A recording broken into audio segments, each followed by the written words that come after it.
시청자 여러분 안녕하십니까? 11월 16일 금요일 하남방송 뉴스투데이 임수진입니다. 먼저 첫 번째 뉴스입니다. 하남시는 지난 12일부터 내달 11일까지 하남시, 하남경찰서, 하남시 장애인 편의시설 기술지원센터와 장애인 전용 주차구역 민관 합동 단속을 실시합니다. 단속 대상은 주차표지 미부착 차량, 구형 주차표지 부착 차량, 차량 번호가 다른 주차표지 부착한 차량, 주차 불가표지 부착 차량의 장애인 전용 주차구역 주차 행위, 주차 가능 표지 부착 차량의 보행상 장애인 미탑승 차량, 주차 방해 차량 등입니다.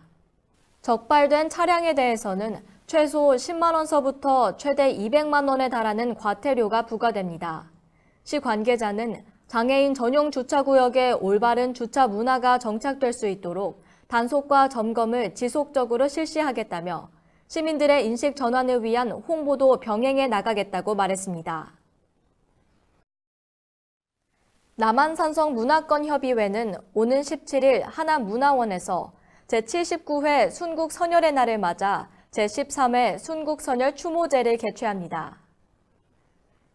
순국선열의 날은 나라와 민족, 국권 회복을 위해 목숨을 바치신 순국선열의 숭고한 희생정신을 후세에 전하고 선열들이 남긴 뜻을 기리는 날로 국가보훈처 수원보훈지청 후원으로 하남 광주 성남시 순국선열, 애국지사의 보훈가족 및 관계자와 시민 등 100여 명이 참석합니다. 식전 추모 행사로는 하남시 김홍주 무용가의 진혼무, 이창희 광주문화원장의 경과보고, 유병기 하남문화원장의 개회사, 김대진 성남문화원장의 제문봉독 등이 이뤄지고 추경희 시인의 추모 시 아침 낭송과 하남시립합창단의 순국선열의 노래 제창도 이어질 예정입니다. 하남시는 올해 국공립 어린이집 10개소를 추가 설치해 작년 기준 9곳이던 국공립 어린이집을 19개소로 대폭 확충했습니다. 당초 확충 계획은 5개소였지만 미사 강변도시 내 추가로 5개소를 확충하게 되면서 김상호 시장의 민선 7기 공약 목표를 달성했습니다. 국공립 어린이집은 아파트 입주자 대표회의와 협의해 10년의 무상임대를 조건으로 관리 운영 전환을 협약하고 시설 리모델링 및 기자 재비 지원을 위해 11억 9천만 원의 예산을 확보했습니다.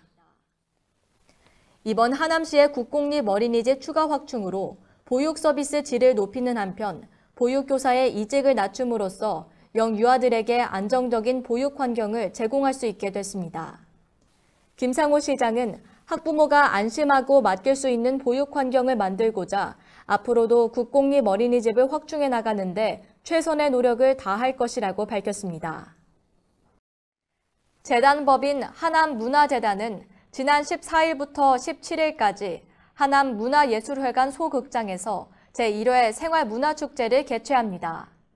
이번 축제는 하남문화재단이 운영하는 문화충전소 소속 동아리 10개 단체와 2개 교육 프로그램의 발표회로 지난 1년간의 동아리 활동 결실을 선보이는 무대입니다.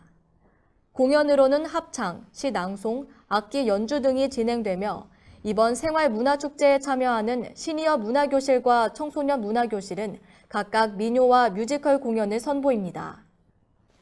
이번 생활문화축제 프로그램 중 하이라이트는 지난 15일에 진행된 부대 행사 동아리 네트워킹 맛있는 문화생활로 문화충전소를 이용하는 동아리 회원들이 서로의 활동을 응원하고 네트워킹할 수 있는 교류회 장이 마련됐습니다. 남은 행사 일정은 오는 17일 토요일 오후 5시에 열리며 청소년 문화교실에서 뮤지컬 갈라를 공연합니다. 지난 14일 오후 4시 30분 하남 에일리넷들 단지 내 상수도가 또 녹물이 나와 단수 조치를 하는 소동을 겪고 있습니다.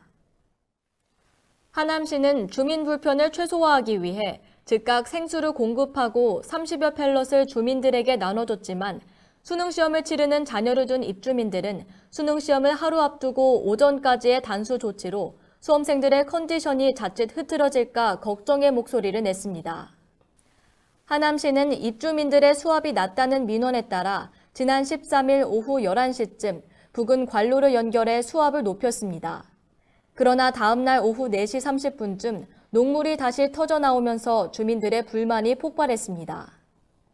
강성삼 하남시 부의장은 하남시가 앞서 7월 12일 발생한 녹물 사태에서 재발 방지를 약속했지만 결국 대책을 수립하지 못한 것이 드러났다고 밝히며 김상호 하남시장은 이번 사태에 대해 정확한 원인 파악과 확실한 재발 방지 대책 수립을 지시했습니다.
이상 뉴스투데이를 마치겠습니다.